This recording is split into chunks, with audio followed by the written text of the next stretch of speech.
Hello friend, welcome back to my new video. তোমাদের food বাঙালিতে আরও একবার ওয়েলকাম। তো আজকে খুব সিম্পলভাবে দুধ পুলি রেসিপি তৈরি করব, একবারে পুরো ঘরোয়া পদ্ধতিতে। তো তোমরাও এই রেসিপিটা কিন্তু করতে পারবে, এতটাই সহজভাবে তোমাদেরকে দেখাবো।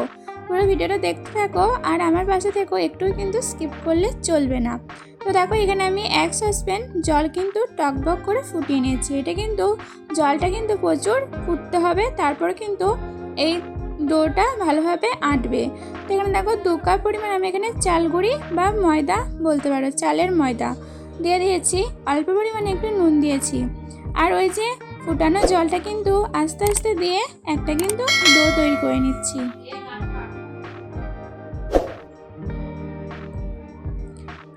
দেখো, আমার একটা সফট ডো তৈরি করা হয়ে গেছে। তো এরপর এই ডোটা আমি 4 ভাগে ভাগ করে নিচ্ছি। এক একে কিন্তু আমি এরপর দুধ পুলিগুলো রেডি করে নেব।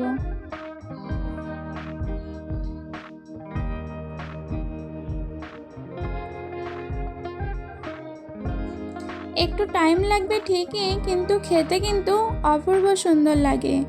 তো যারা মিষ্টি খেতে ভালোবাসো তারা কিন্তু এটা এক বাটি এমনি এমনি হাওয়া হয়ে যাবে। তো দেখো, আমার কিন্তু অনেকটাই কিন্তু তৈরি করা কমপ্লিট হয়ে গেছে। তো আমাকে যারা অনেক ভালোবাসতেছো তাদেরকে আমি থ্যাংক ইউ বলে কখনোই ছোট করব না। তো তোমরা এইভাবে আমার পাশে থেকো অল টাইম, আর আমিও তোমাদের পাশে আছি। তোমরা আমাকে এত ভালোবাসা দিয়েছো, যেটা আমি অল্প দিনে অনেকটা পরিবার আমি বানিয়ে ফেলেছি। তো দেখো, তারপরে আমি একটা প্যান বসিয়ে নিয়েছি। এবার দুধটা কিন্তু দিয়ে দিচ্ছি। দুধটা কিন্তু রুম টেম্পারেচারই ছিল। তো খানিকক্ষণ আমি ফুটিয়ে নেব। একটা ছোট্ট সাইজের এলাচ কিন্তু দিয়ে দিচ্ছি। এলাচটা দেওয়ার জন্য ফ্লেভারটা কিন্তু পুরো চেঞ্জ হয়ে যাবে।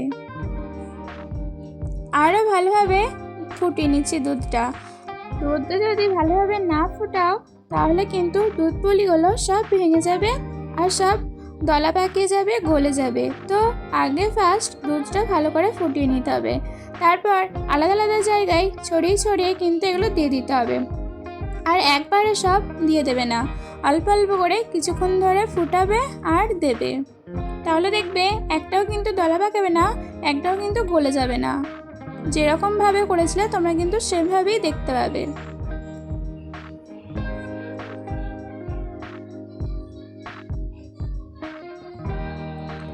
দেখতে পেলে আমি আস্তে আস্তে সব কিন্তু দিয়ে দিচ্ছি। আর এটা যে কোনো দুধ দিয়েই করা যাবে, প্যাকেট দুধ বা গুঁড়ো দুধ, যে কোনো দুধ দিয়েই করবে।